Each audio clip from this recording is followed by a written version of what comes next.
And that brings me to that editor that I've been talking about. You can click on the E over here, or you can click on the E on the track, but that opens this guy over here. Now, the nice thing about this editor, if you've got two screens, is I have a spot open on my second screen where it always stays open. And as I move to a separate track, it works better on two screens. Now, to simulate my two-screen setup, which is a bit tight on this one screen, I'm just going to make my workspace smaller here and open that editor. But you can see as I switch between tracks, the editor follows. And that's why I don't really use the mixer that much, because I can have all of that here. I've got my fader, I've got all my inserts, I've got my sends, I've got all the built-in effects on each channel strip, and whichever track I select, I can edit stuff right there, which means I don't really need to use my mixer all that much. So let's look at what this does. You can customize what you see. If you don't want to see all of this stuff, you can take some of them away. But the default, in fact, I usually take direct routing away to make this fit better on my second screen. I've already covered inserts, and you can also set your inputs and output here, your track name, all of that. But the nice thing that I use this the most for, other than adding inserts, would be my channel strip and my EQ. I've not played back this voice yet because it's going to sound exactly the same as what you're hearing me talking. So let's just, for drama's sake, add an insert where we have some lovely reverb. Reverence is a built-in convolution reverb plugin in Cubase Innuendo, and I use it quite a lot for its surround reverbs. It's quite unfortunate this LA studio is a very terrible sounding reverb, so I'm not going to use that. Let us go to Japanese concert hall. And as I said, this is going to be quite over the top, but just so that you can hear the difference between my voice real time here and the one that I play back. So here is the playback, which when I hit, it is now recording the same boom microphone that you're busy hearing. And I wanted you to see the lovely FFT display that you get on the equalizer here, which makes it very easy to find problematic resonant frequencies and stuff like that.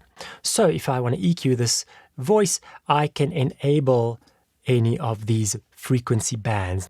On top of that, I also have a high cut and a low cut option here, so you don't have to use these other bands. I can enable my low cut and bring up the frequency here, dragging it, and you can see, actually it's not enabled there, it is enabled. When I hit play this, it is now let's do a very high low cut so you can hear what's left. When I hit, it is now and it shows you with that shadow there what it's busy cutting. Similar thing on the high cut, you can drag that to have the high frequencies being cut without using your kind of band EQ. Very standard stuff here, center frequency, amount that you are cutting, so you drag that up and down. Let's enable that mid frequency one. I cut, I set the Q width, standard EQ stuff. You can also do it straight on the picture and it shows you which frequency you are at, which is quite useful.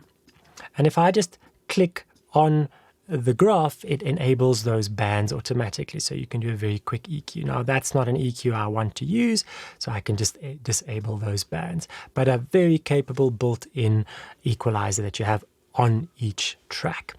Now, in addition to that, you have this channel strip, and it gives you a few very commonly used tools. Don't be fooled by the name there, you've got more than one option, but for starters you have a gate, which can be a noise gate. Now you can notice when I do playback, when I hit, it is now recording the same boom microphone that you're busy hearing on a track here. And if I zoom in, and you can see the gate shows you when it's open and closed, typical noise gate. And I can't say that I use the noise gate module a lot. I use different noise removal things. So I'm going to not load that and show you the ones that I do use. I really like the built-in compressor and I really like the built-in de-esser that you have on the channel strip. Right in the middle here, that's your EQ section. This is a duplicate of this equalizer. And you can also reorder this channel strip in terms of the signal flow through these different processes. So the compressor I find very, very usable. And now if you click on the E, it goes full screen for you to actually use to set the compressor. It's the same one that I loaded previously. When I hit, it is now recording the same boom microphone that you're busy hearing. It shows you gain reduction over there, so you can see if I lower my threshold even more. When I hit, it is now recording the same. And let's switch off that reverb for a moment so that it doesn't or bypass it. And I want to show you a very highly compressed version of this. When I hit, it is now recording the same boom microphone that you busy. Be aware using this compressor. This is a very nice, very clear compressor, but by default it has auto makeup gain enabled. So it kind of chooses where it thinks that voice should go or that sound. I always disable it because I want to control how much makeup. When I hit, it is now recording the same. You can have auto release, you can set all the normal compressor values with buttons, but you can also do the basic threshold and ratio by dragging stuff on this graph or having the threshold over there.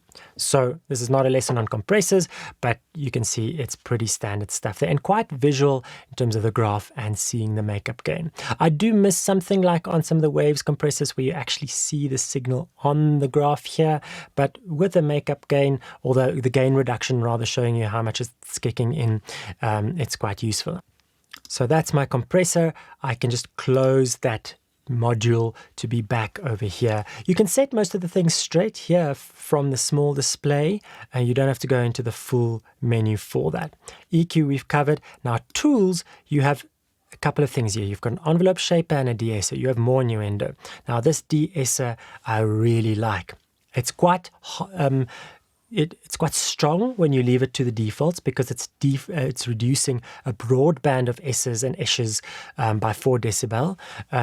And that is because it's got an auto threshold. Now have a look. When I hit, it is now recording the same boom microphone that you're busy hearing. So that's same, recording the same. Notice how with the gain reduction, it cuts it out. It shows you on the graph there which range of S's it works out on. My first quick stop for de-essing is to load this automatic one, drop the reduction a lot, recording the same, listening if it's good enough, and then just leaving it on this auto threshold. But if I want to do fine tuning, set the threshold, set the low and high passes, and you can actually do some very useful quick de-essing with this built-in tool. And I'm going to not use the other two right now, but to be aware, there's some lovely saturation, tape saturation and tube saturation emulations, more of a music use there. Let me show you what Magneto looks like. Very nice built-in tools right there. And you can also add a limiter, a maximizer or a brick wall limiter straight onto your track there, which I'm not going to do today, but that is kind of your standard setup for your channel strip. Very good, stable, useful plugins built in. It's going to work in Cubase and Nuendo. I can highly recommend checking them out.